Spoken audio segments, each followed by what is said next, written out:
Le candidat du parti vainqueur aux législatives sera investi chef d'État. Les résultats sont attendus dans quelques jours, un délai qui peut être allongé en cas de contestation. La bataille pour le pouvoir se joue une fois de plus entre le MPLA, le mouvement pour la libération de l'Angola, de João Lourenço, et l'UNITA, l'Union nationale pour l'indépendance totale de l'Angola, d'Alberto Costa Jr. Le MPLA gouverne sans partage depuis l'indépendance du pays, mais le jeu semble plus ouvert pour ces élections. Arrivé à la tête de l'UNITA en 2019, Adalberto Costa Jr. a axé sa campagne sur la lutte contre la pauvreté et contre la corruption. Il incarne pour certains cet espoir de changement réclamé par la rue.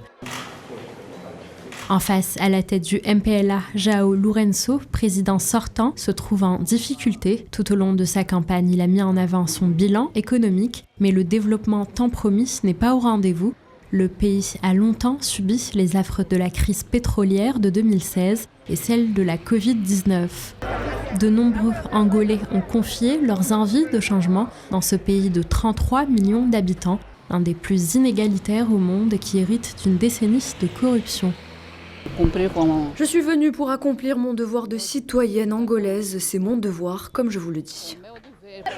En tant que peuple jeune, nous avons besoin de plus de changements. Nous avons besoin de plus d'Adalbertos pour être le président de l'Angola. Je crois qu'il va vraiment changer ce pays. Nous avons besoin du meilleur. 40% de la population angolaise vit toujours dans l'extrême pauvreté. Ces élections porteront donc un vent d'espoir sur cette ancienne colonie portugaise d'Afrique centrale.